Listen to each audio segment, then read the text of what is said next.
हाँ, इसके पहले आप लोगों के समक्ष रघुवंश की कथा कही गई थी। रघुवंश काव्य जो महाकवि कालिदास का बहुत ही उच्च कोटि का काव्य है रघुवंश।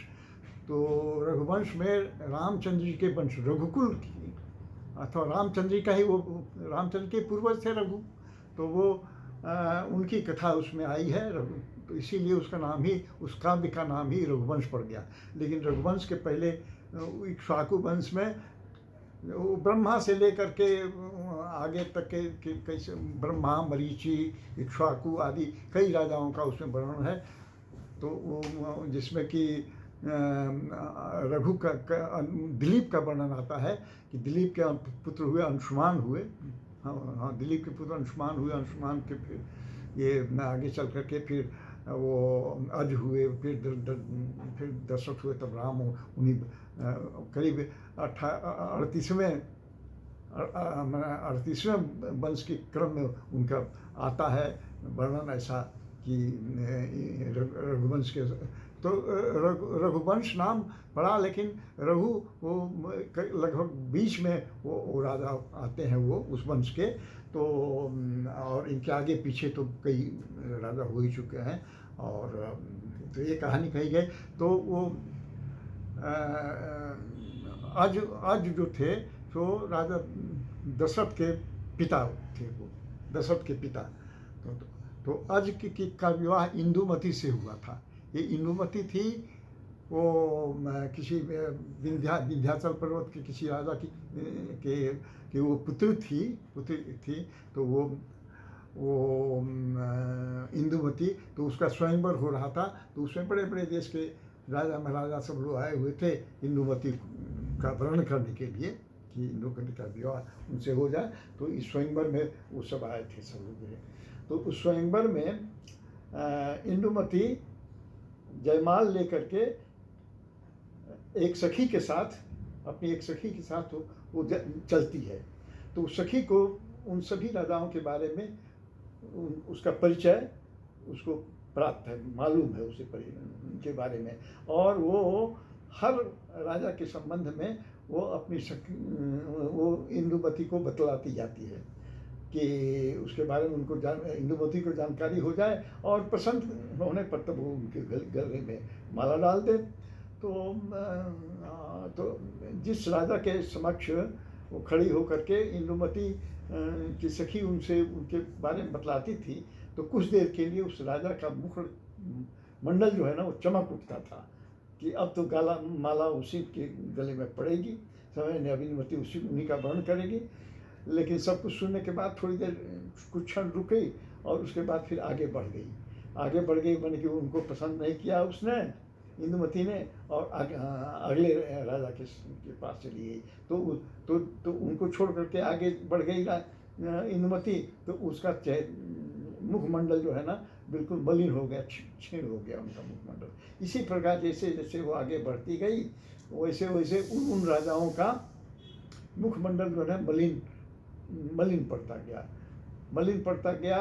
तो ऐसे करते करते करते जब राजा अज की बारी आई, जहाँ पर अज मैंने बहुत ही विशिष्ट अतिथि के रूप में वहाँ आए थे और उस स्वयंवर में भाग भी ले रहे थे, तो वहाँ उनको अज के सामने आई। तो अज के बारे में सखी ने बताया, तो सुनने के पश्चात वो वहाँ से आगे फिर नहीं बढ़ी और लोगों ने समझ लिया कि अब अज का को ही वो वर्ण करेगी, और अज के गले में उसने माला डाल दी। तो अज के साथ उनका स्वयंवर में विवाह हो गया।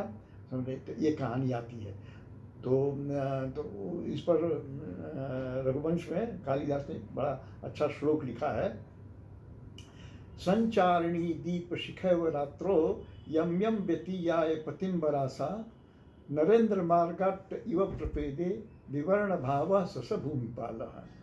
माने कि संचारिणी दीप शिखा, संचारिणी मैंने ले चलने वाली, दीप शिख है, दीप शिखा को ले चलने वाली, दीप शिखा संचारिणी दीप शिखा व रात्रों में रात्रि में दीप शिखा को ले चलने वाली जो कोई हो, तो संचारिणी दीप शिखा व रात्रों, उसी की तरह से यम यम व्यतीयाय पतिम्बरासा, जिन राजाओं को छोड़ करके वो इंदुमती आगे बढ़ जाती थी। यम यम व्यतिया पतिम्बरा सा, पतिम्बरा मैंने वो पति का वर्ण करने के लिए वो पति को वर्ण करने आई थी वो।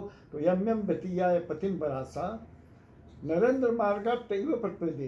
तो जैसे राजमार्ग पर अगर कोई प्रकाश स्तंभ चल रहा हो तो जिस मकान, अगर वो कहीं स्थिर रुका हुआ है तो जिस मकान के, जिस भवन के सामने वो प्रकाश पुंज है वहाँ पर प्रकाश का स्तंभ है तो वो भवन उस समय के लिए वो जगमगा जाता, चमक जाता है। लेकिन फिर जब वो प्रकाश स्तंभ आगे बढ़ जाता है तो वो भवन जो है सड़क राजमार्ग के दोनों के भवन जो है ना वो फिर वो उनका विलीन हो जाते हैं, अंधकार में वो विलीन हो जाते हैं। तो इस प्रकार कहने का अर्थ ये है कि जिस प्रकार से ये भवन जो है वो राजमार्ग पर चलने वाली दीपशिखा की तरह से वो आगे बढ़ो तो वो सब भवन मलिन हो जाते हैं, उसी तरह से जैसे जैसे इंदुमती आगे बढ़ती थी तो पीछे जो राजाओं का को छोड़कर आगे बढ़ी तो उन लोगों का मुखमंडल मलिन हो जाता था। तो इस प्रकार और अंत में जा करके आज के बाद फिर कोई उसको आगे बढ़ने का प्रश्न नहीं हुआ, क्योंकि आज को उसने पसंद किया, लाइक किया उनको और उनके गले मारे वाली। इस प्रकार इंदुमती का विवाह राजा अज के साथ हो गया। और इसी इंदुमती और अज के संयोग से राजा दशरथ की उत्पत्ति हुई, जिनके राम लक्ष्मण भरत शत्रुघ्न ये 4 पुत्र हुए। और वो राम के वंश की, रघुवंश की वो परंपरा आगे चली। तो और ये करीब इसी वर्ण में अग्निवर्ण भी राजा हुए थे, अग्निवर्ण भी। तो ये सूची दी हुई है, ये सूची आई है कि कौन कौन राजा वो ब्रह्मा के बाद से कौन कौन से राजा जो हुए सूर्य वंश में। ये सूर्य वंश था ये, तो ये इसको रघुवंश ही कहा जाता है, रघुवंश कहा जाता है, लेकिन ये सूर्य वंश में था, ये सूर्य वंश इसको कहा गया। तो रामचंद्र जी का वही वंश है, रघुवंश है। तो इसी बीच में प्रतापी राजा हुए और आगे भी ये लगभग 38वें थे। उसके बाद से फिर रघुवंश का अंत हो गया, समाप्त हो गया। उसके बाद कोई राजा नहीं हुए। लव राम के बाद वही लव और कुश हुए, और लव कुश के बाद जो वो अयोध्या नगरी जो है ना वो समाप्त हो गई, लगभग समाप्त हो गई लव कुश के बाद हो गई। तो अयोध्या का उद्धार, तो अयोध्या का उद्धार फिर बाद में इसी लव कुश ने किया था। ये भी कथा आई हुई है। इस प्रकार से रघुवंश की एक प्रसंग की चर्चा की गई, और आगे फिर कोई और प्रसंग लिया जाएगा, होंगे।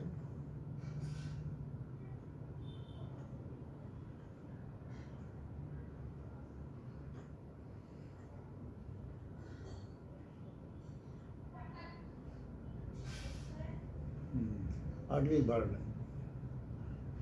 अग्निवर्ण जो है, जो अग्निवर्ण राजा के नाम जो आया है रघुवंश में, तो एक बार सुनते हैं कि वो बहुत ही, ये कहा जाता है कि वो क्षय रोग का रोगी था, क्षय रोग का, और बिल्कुल दुबला पतला और बड़ी भोग विलास में लीन रहने वाला। उसका व्यक्तित्व बहुत ही, लेकिन वो मृदंग बहुत बढ़िया बजाता था, बहुत अच्छा मृदंग बजाया। और मृदंग बजाते समय जो नर्तकियाँ जो नाचती थीं तो उनके हर ताल पर, उसी मृदंग के ताल पर वो नाचती थी, और यही उनकी प्रतियोगिता होती थी कि कौन उसको फॉलो करता है। तो बीच बीच में तो वो नर्तकियाँ जो है ना उसके इसी का, उसे मृदंग के थाप का जवाब नहीं दे पाती थी, और तब वो शर्मिंदा हो जाती। तो ये कहा गया है कि वो राजा अग्निवर्ण बहुत ही ये वो मृदंग था कि वो बजाते बजाते वो मृदंग टूट गया, तो तबला और ये सब बन गया। तो ऐसी कहानी भी आती है रघुवंश में। तो बड़ी उज्जवल परंपरा है रघुवंश की। आप लोग इसको ज़रूर पढ़िए और इसका विस्तार से इसका अध्ययन कीजिए, है ना। ये हमारे ही प्राचीन वंश ये का पूर्वजों का एक बहुत ही उत्तम अंग है ये तो।